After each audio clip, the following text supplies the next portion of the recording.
encouraged us to excellence and to present ourselves with excellence in the marketplace. And part of that is having a pleasing countenance. Our smile and a goodly spirit are elements and aspects of God, or our God-like nature.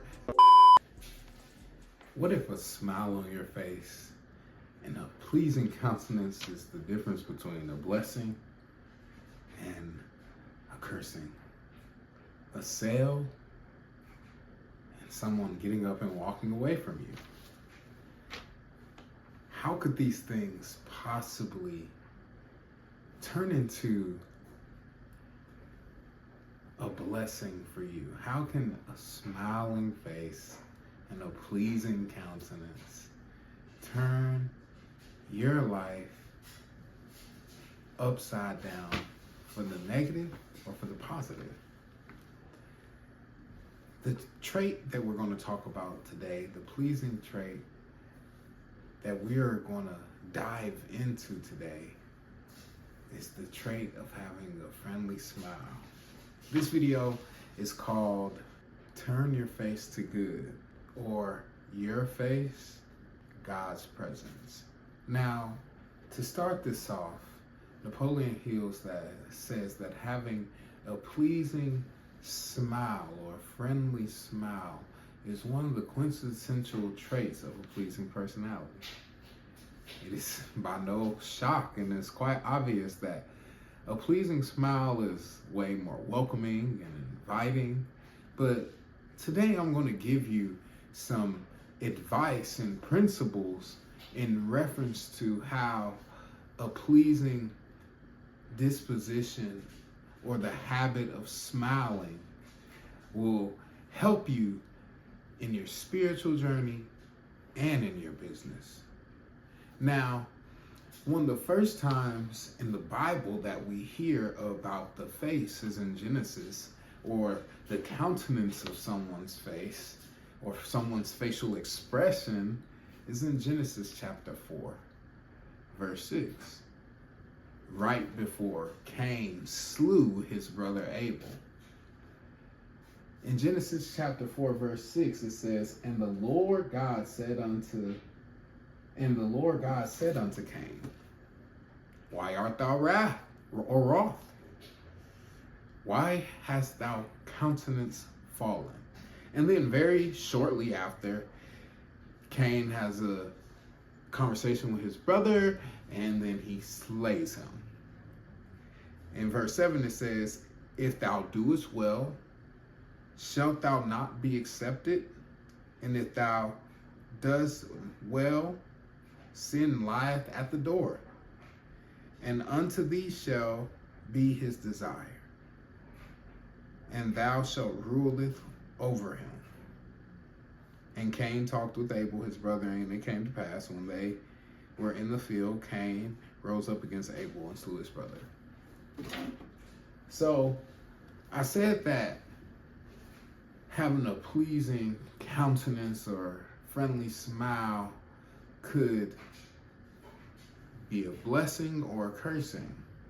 Now we see in that very first instance of the face of man being talked about in reference to facial expression and countenance, we run across the story of Cain and Abel, and how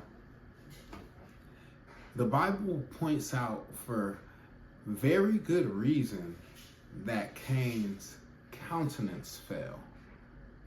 Now, in the Hebrew, that word countenance means, in its root, prima. That word prima comes up again and again, and it denotes to the face or presence before turning. Countenance means presence and intimacy with God, not only in the spirit, but in the flesh. It's a connection. That word is literally a connecting word that says that what is going on in your spirit from the divine comes out across your face. And in that instance, it was talking specifically about the communication between Cain and God, and how Cain's countenance fell. So when his countenance fell, his presence fell. He fell out of the place of grace and communion with the presence of God, because his gift, or what he was bringing that was supposed to be of value to God, wasn't his best. See, when we don't bring our best into the marketplace, it can cause us to feel as though we are frustrated with God or with the market itself, but honestly, we're frustrated with ourselves because we've fallen out of connection and right alignment with the Spirit of God that has encouraged us to excellence and to present ourselves with excellence in the marketplace. And part of that is having a pleasing countenance. Our smile and a goodly spirit are elements and aspects of God, or our God-like nature, that flows out of us and projects itself onto the billboard of our face, or the billboard which is called our face, our number one selling tool. Are we putting out a bad ad campaign by not having a pleasing smile on our face, by having a negative countenance, thinking that the sale won't go through? Because see, your countenance isn't just the facial expression you're making. Your countenance is connected with the state of your spirit. And if the state of your spirit is poor, then your countenance most likely is fallen, and you're out of alignment with the God-like nature of joy, peace, and love that has been planted inside of you and is the root of your salvation, personality, and the root of your existence. So if the root of your existence is corrupted or has fallen away from the alignment, or fallen out of alignment with the Spirit of God that is in you, then it is a high likelihood that your countenance is going to be like this, and that your head is going to be down. Think of a baby. When a baby doesn't get his way or is frustrated with the results of whatever you've told them to do or not to do, and they literally turn their head away from you in frustration and disgust. Some of them do this, and they even put their head down and turn it away. And I think that's a better representation of what happened to Cain and what happens to some of us when we don't come into the marketplace prepared with the right kind of attitude and the right skill set and tool set, so that we enter into the marketplace with the right mindset to get the job done and be purposeful. Let that sink in. You have to develop your skill set so that you can use it as your tool set to produce the right mindset in the marketplace, so that when you present yourself, your countenance is one of confidence. Like in verse 7, it says, if you do it well, then sin, missing the mark, sin means missing the mark, will fall at your door. So sin can't even get in if you have the right mindset and countenance or intimacy with the Spirit of God and communion and alignment with the will and purpose of God for your life. so that when you enter the marketplace, you're entering it from a place of passion and strength because you've studied and spent the time to cultivate the tool set, which is your skill set that is necessary to show up in the marketplace with power every single time and time again, over and over and over.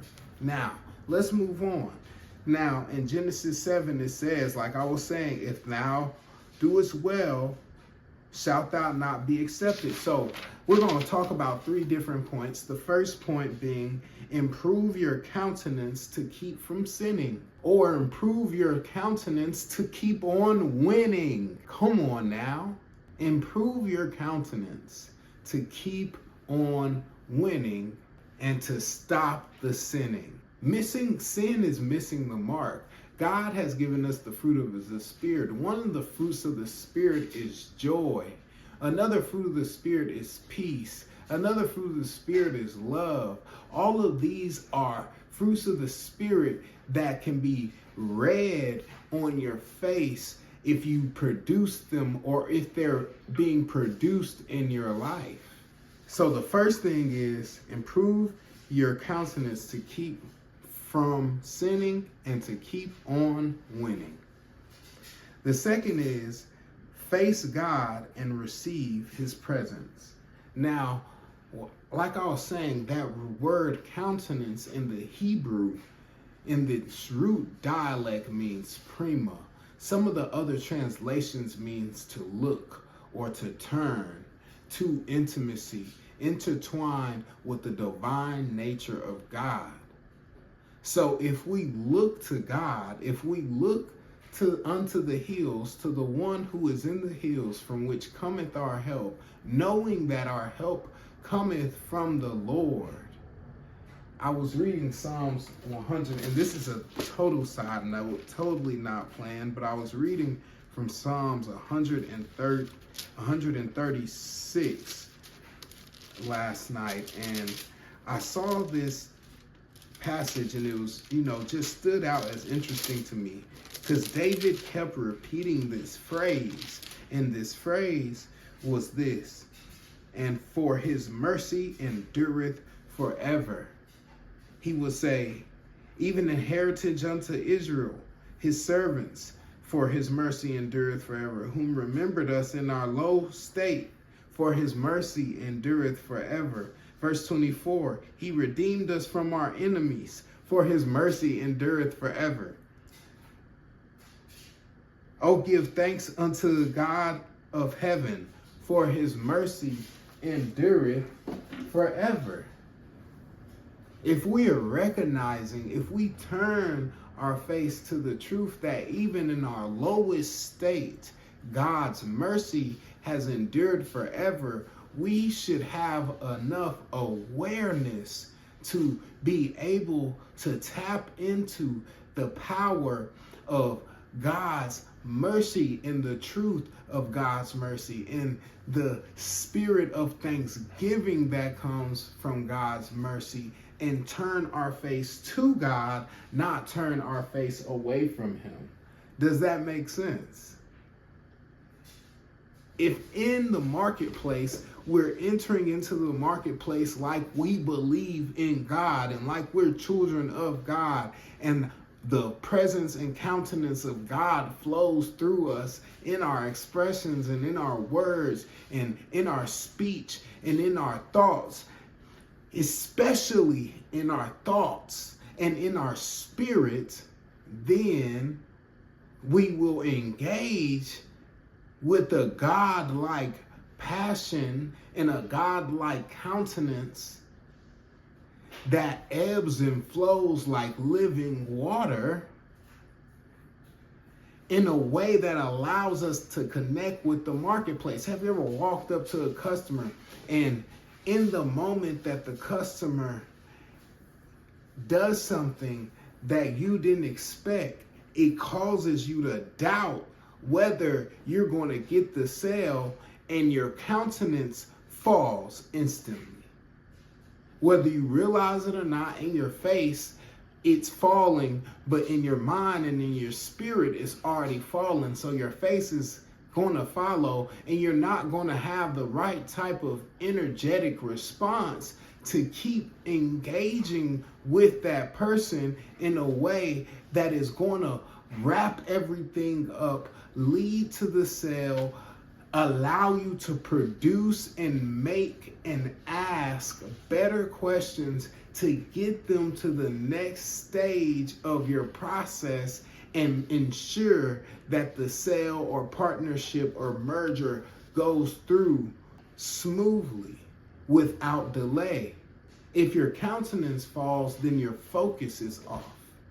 And if your focus is off, then you're going to miss the mark and end up sinning like Cain did. Now, hopefully we're not sinning to the extent that Cain did by slaying our brother in the field, but that can be seen as a metaphor even for slaying our customers with a negative disposition. Now you just killed another customer.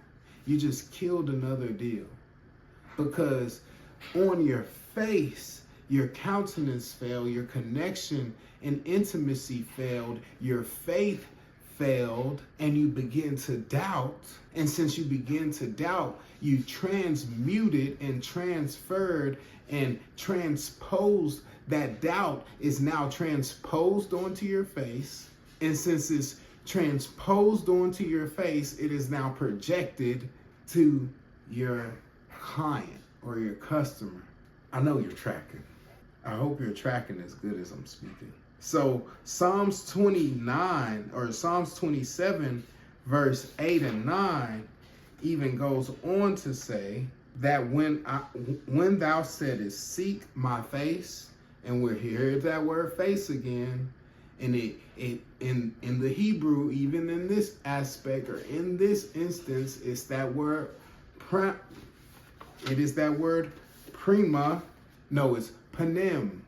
The word panem, that word face means panem or countenance or godlike countenance or godlike intimacy intertwined with the divine, body and flesh mixed with the divine are facial expressions. So when thou said, seek my face, my heart said unto thee, thy face, Lord, will I seek. So David is saying, when I felt the unction in my spirit, not to be discouraged, but to seek God's face, I decided that I would turn to God to encourage my countenance so that I would have the courage in the marketplace. And then it goes on to say, hide not thy face from thy servant, put not thy servant away in anger. Thou hast been my help. Leave me not, neither forsake me, O God of my salvation. God's goodness will show up in your countenance because his presence is in us. So that second point, face God and receive his presence. If we turn to God, even in the marketplace, even in those moments, we have to turn to the Spirit of God in the moments when we receive objections in the marketplace. When we uncover the objections or a customer throws an objection our way that we weren't expecting, we have to allow the Spirit of God in us to be encouraged in faith that he has given us the countenance, the spirit, to meet them with a smile and say, no problem. Of course you need to think about it. Let me give you something to think about.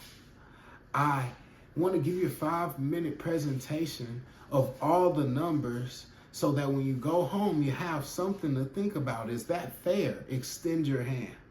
Oh, of course, I totally understand you guys may not want to come in today or weren't expecting to come in, but it seems like you have a few more questions from the last thing I asked you. At least let me take you inside and make sure I give you all the information to answer all of your questions. And then when you get all the information, you can leave. It only take about 5 minutes. Does that sound fair? These are things that you can say, or, hey, I totally understand you want to look over the contracts a little bit more before we sign, but I want to ask you one thing. If we can get all of your questions answered and make sure that this deal goes through smoothly without a hitch, can we have a deal then after I give you a quick 5-minute run through of everything that we have to offer, or a quick 2-minute run through of everything that we have to offer and how this partnership is going to benefit you in the long run? And not to mention how it's going to be mutually beneficial to me. Does that sound fair? If we turn our countenance to God, if we turn and shift our focus to the God-like mentality of joy, peace, love, we will have the bandwidth to access our tool set, which is our skill of communication, which is the second highest level of value. You've heard me talk about this before in reference Myron Golden and his 4 levels of value. We're communicating to make sure that we have asked the right questions and made the right questions so that we can give and convey the value that will cause your prospect to feel comfortable and excited to hand over their money in exchange for the value you've given them, so that they can leave with the product that you just built all of this value up in.